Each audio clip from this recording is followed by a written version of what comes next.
Bonjour à tous. Bonjour à tous, j'espère que vous jouez bien. Et on vous souhaite la bienvenue sur ce nouvel épisode de Tour du Monde en 80 jeux, maintenant avec Caroline. Si vous ne savez pas pourquoi c'est elle cette fois-ci et les fois suivantes, je vous mettrai le lien de la précédente vidéo où on vous explique le pourquoi du changement d'animatrice. Et maintenant, où va-t-on? Alors, on sait déjà avec la boîte qui est derrière. Ouais. Ça va, on a un peu spoilé, mais c'est pas grave. Donc en fait, cette fois-ci, on vous emmène dans le dernier pays de la Scandinavie qui, pour rappel, est constitué de la Suède, du Danemark, et là, on va déposer nos meeples en Norvège, plus exactement dans le village de pêcheurs de Newsfjord, que vous voyez là. Allez, générique.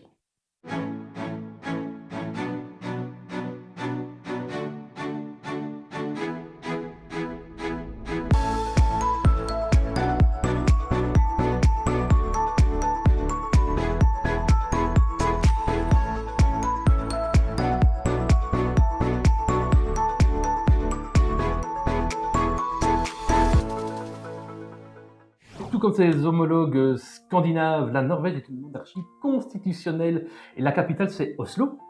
Et la devise du pays est tout pour la Norvège. Ils ont fait très soft. Ils sont un peu plus de 5 millions de Norvégiens et de Norvégiennes parlant la même langue, donc la langue du même nom, quoique en fait il existe deux standards à l'écrit qui s'appellent le bokmål et le nynorsk. Donc le bokmål, qui veut dire la langue des livres, est un dérivé, une évolution du danois et du vieux norrois, tandis que le nynorsk, qui veut dire nouveau norvégien, est un standard qui rassemble toutes les similitudes des innombrables dialectes que l'on peut entendre à travers le pays. Donc on imagine certainement que tout ce qui est règles de grammaire ou de conjugaison, enfin je ne sais pas quelles sont les règles grammaticales dans le pays, sont identiques pour les deux langages, sauf que le mode d'écriture va être différent. Par exemple, le mot Norvège en norvégien, dans un des deux, je crois que en bokmål, ça va s'écrire N-O-R-G-E, et en nynorsk, ça va s'écrire N-O-R-E-G. Deux dernières lettres sont inversées. Pour revenir sur Newsfjord, c'est un jeu de U. Rosenberg, illustré par Patrick Souder et édité par Locode Games, ça a été édité il y a déjà 3-4 ans, en 2017. Pour l'instant, aucune version francophone n'existe. Donc, tout à l'heure, on a fait une partie avant la vidéo pour voir un petit peu vraiment toutes les mécaniques du jeu. Et donc, on est parti sur une version anglaise. C'est un jeu qui est prévu pour de 1 à 5 joueurs, 13 ans et plus, et avec des parties de 100 minutes. Et c'est à peu près ce qu'on a mis pour notre partie. Et nous, on était 3. Ouais, très très bon jeu d'ailleurs. Donc en tant que propriétaire d'une grande entreprise de pêche, votre objectif est de développer le port et le paysage environnant, et pour réussir, vous devez agrandir votre flotte, défricher la forêt, ériger de nouveaux bâtiments et satisfaire aussi les anciens du village, des vieux quoi. On respecte les vieux, hein, c'est pas ça, mais faut les nourrir à coups de poisson et tout, c'est magique.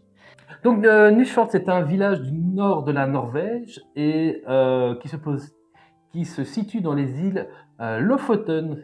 En plus, il est classé au patrimoine mondial de l'UNESCO. L'UNESCO, c'est donc l'Organisation des Nations Unies pour l'éducation, la science et la culture. Ma sœur a été à Lofoten d'ailleurs, coucou Amy si tu nous regardes, mais voilà, elle a dit que c'était génial, et une de ses meilleures vacances de sa vie. Oui, mais apparemment, maintenant, c'est devenu une grande destination touristique. Ouais. J'aimerais bien y aller. S'il y a une agence de voyage qui nous regarde, on aimerait bien y aller.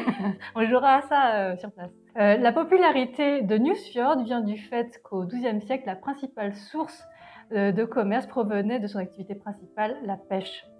En effet, la morue séchée se vendait partout en Europe. Par la suite, vers 1860, la majorité des exportations de la Norvège étaient le hareng et la morue provenant de cette région des îles Lofoten.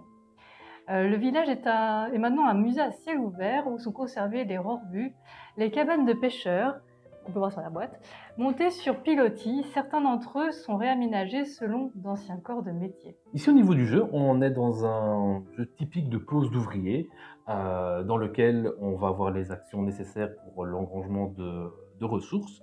Et on va aussi avoir une petite partie de type engine building avec la construction de bâtiments et le recrutement justement des anciens pour former le conseil du village, qui va nous permettre de décupler et d'améliorer notre moteur de jeu. Lors d'une manche, les 3 phases vont se dérouler. La première, c'est la pêche. Donc au début de la pêche, on va collecter les poissons en fonction de là où on est sur le chemin, voilà, où il y a le bateau, où il y a nos bateaux. Donc Donc c'est le chiffre. c'est ça quoi, en fonction de la flotte que l'on va avoir, on va pouvoir pêcher plus ou moins de poissons. Dans l'exemple ici, ben voilà, on va pêcher 6 poissons, C'est ça. 5, 6, et les poissons, on va devoir les redistribuer à différents endroits. Notamment, on va devoir en distribuer aux anciens. On va avoir des entrepôts partagés avec les autres joueurs. On va pouvoir en mettre dessus. On a une réserve de poissons qu'on va pouvoir utiliser, mais cette réserve-là est limitée. Et puis, on a un entrepôt principal. On va pouvoir après déplacer notre poisson. Une fois que c'est fait, on passe à la phase suivante qui est La phase de travail. la phase de travail, donc qui va être que on a ici donc 3 travailleurs. C'est un des rares jeux où on a notre travailleur pour toute la durée de la partie. On ne va pas engranger des travailleurs supplémentaires. Et on a notre tableau d'action qui est là. Et les numéros qui sont là, c'est le nombre de travailleurs qu'on peut envoyer à plusieurs joueurs. Ici, c'est une petite mise en place pour 3 joueurs. Il y a un petit bandeau supplémentaire pour 4 et 5 joueurs pour refaire des actions. Et donc, par exemple, ici, l'action de construire un bâtiment, on peut envoyer maximum 3 jetons de travailleurs pour construire un bâtiment. Les bâtiments, on a un marché de bâtiments qui se trouve ici, avec un coût en ressources, du bois, du poisson, de l'or. On va pouvoir recruter des anciens à mettre dans notre conseil. On va pouvoir acheter des bateaux qui ont un coût aussi en bois, en poisson et en or. Et on va pouvoir déforester nos parcelles pour construire les nouveaux bâtiments. Et on va même pouvoir replanter des forêts parce que tout emplacement vide va donner des points négatifs en fin de partie. En fait, tous les endroits où on va voir un chiffre accompagné d'une étoile, ça va être les points de victoire gagnés en fin de partie. Et on a certains éléments, certains endroits qui vont les compter en négatif. Et donc la phase 3, c'est la phase du retour à la maison. On va recollecter nos travailleurs et on repasse à la phase 1. Et l'ordre du tour est défini ici par 4 petites plaquettes ici à 4 joueurs. Donc il y aura une plaquette par joueur où le nombre de tours est indiqué. Donc après le tour 1, on va passer au tour 2 qui est sur la plaquette d'un autre joueur.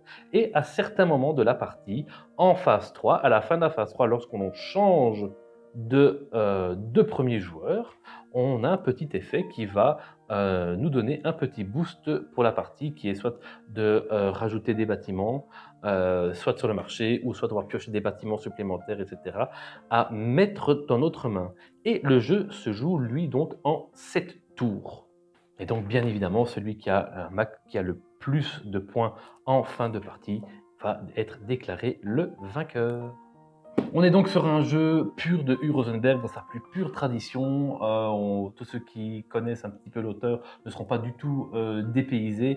On va retrouver quelques mécaniques qu'on peut trouver dans Agricola, dans La Route du Ver avec la gestion des terrains, etc. Donc voilà, rien d'innovant, un petit peu plus rafraîchissant dans le sens où on est sur un jeu un poil plus léger que ce qu'il peut faire habituellement et donc qui pourrait très bien convenir à des personnes qui veulent se lancer dans la catégorie expert en jeux de société.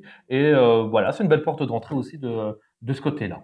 C'est écrit 12+ sur la boîte, hein, donc je pense qu'en effet 12+, je pense que c'est le Oui, oui, minimum, oui, ouais. c'est C'est bien. le minimum. Mhm. Et pour une fois, le temps indiqué, jusqu'à 100 minutes. Notre partie ici à 3 on a duré 101, comme les dernières fières. Eh bien voilà, c'est donc la fin de ce 7e épisode déjà maintenant. Et ouais, ça passe vite, hein. Ça passe vite. On vous dit à bientôt. À bientôt. Et je tiens à remercier Tom, notre hôte, qui nous a prêté très gentiment ses locaux pour le tournage de l'émission. Allez, à bientôt! Ciao, ciao. T'aimes bien la morue? Bah, en fait, ouais, quand c'est pas trop salé, parce que la portugaise, c'est un peu trop salé des fois, Ouais. mais la morue, c'est très bon, hein, quand c'est bien fait. À la guadeloupéenne, c'est très bon. Mais la morue, c'est un genre de cabillaud, c'est ça, hein? Poisson blanc comme ça, hein? Ouais, ouais, ouais, ouais. C'est ça. Ouais, ouais. Oh, il y a eu une époque où je connais comment tu insultes les gens en portugais là? On va dire morue. Comment tu dis ça morue en les Morue. Portugais ils s'appellent morue entre eux, tu vois? Ouais, bacalhau, voilà.